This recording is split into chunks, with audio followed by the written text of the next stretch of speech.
Everybody's not going to stay in your life. They're just not. They weren't meant to.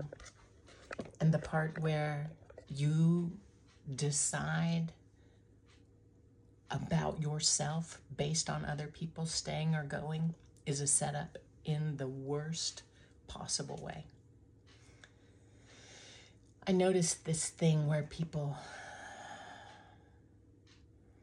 love someone and then instead of, like when that person isn't around anymore, they only notice the loss.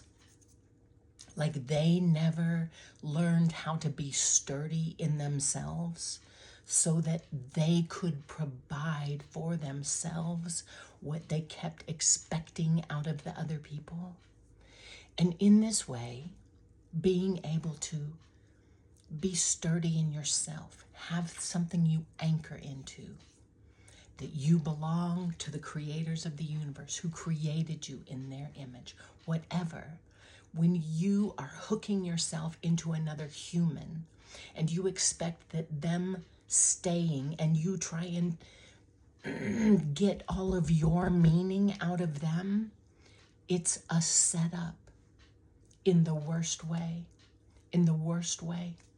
If you are a person of faith, I'm going to tell you that your God never told you to depend on the other people to fill up your self-worth like that. Never. Never. Your self-worth does not come from how the other people pour into you if they stay or if they go. You deciding that it does is you deciding that it does. It's not something they put on you. You grabbed it. You offered up your worth and your value and your purposefulness and how much you were loved, and you offered it to somebody who was never going to stay forever because human. You offered it to them, and then you have an expectation that they consistently pour it back on you, and you just open up your mouth like a baby bird. No. Someday baby birds have to learn to go catch by themselves their own food. And we go through this weird situation where we're like a baby bird. There was this baby bird I saw, and it was hopping after a worm and a bug. It kept doing this. Like it expected the bug to jump in its mouth because it did. If you are loving on people so they can need you, you are setting yourself and them up in the worst way. When you love on people so they notice that they can get sturdy in themselves, when you remind them, here is your anchor. Before time began, you were known and you were loved. And there's an identity in you that was woven in you in your mother's womb. That is love that helps a person be self-nourished. Like they know how to nourish themselves. And they get to serve others from their overflow. Not try and serve you from my tiny empty cup. And I will never tell you that you have to be a part of the team. You don't just show up and then other people pour into you and then you get it. You practice. You gotta want it. Nobody else can want for you to feel purposeful more than you want it for yourself, because you're gonna keep having to look at what you're looking at that you're deciding makes you not valuable and shift your attention back to what you know is true. Brandy, I don't know what is true. Then let's find that out. But the part where you're desperately seeking for someone else to fill you up all the time is you. That pain, that ache, that's coming from you looking in the wrong place. You cannot squeeze out of someone else what you are unable to give yourself even half-heartedly, because they probably don't know how to do it either, friend.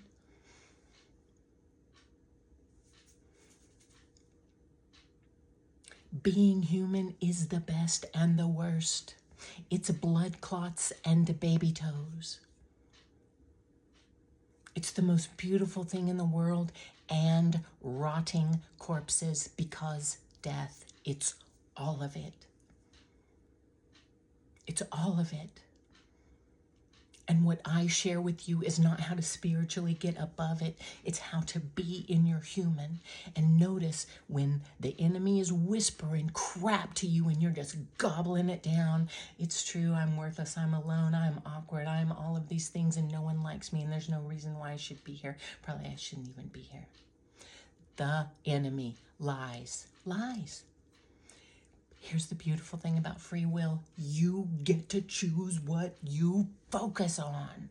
You do. And if you're looking for somebody who will spoon feed you stuff, baby, that's not me. I'm showing you things so you can change your perspective. It's you. You're the one. You're the one, because you're the one with the frontal lobe that's gonna decide where your focus is. God doesn't just deliver people out of shit all the time. He lets you learn how to fortify yourself by leaning on what is true and everlasting. That you are loved. Your body is not safe. That your love comes from something bigger than another fallible human. And when you can tap into that, you can love all the ways that your fallible human loves you, because you're not trying to squeeze it out of them. I'm madly in love with you. Don't come and play in porch party if what you need is somebody, if what you need is a grief counselor, if what you need is somebody to hold your specific hand through a whole bunch of things, because there are people who want to come and drag you out of a pit. I'm not her. I am the person who stands on the edge of the pit and says, I was there. Here's how I looked for somewhere to put my feet in. Here's how I thought about it while I was coming out. I'm madly in love with your heart. Be sweet to you.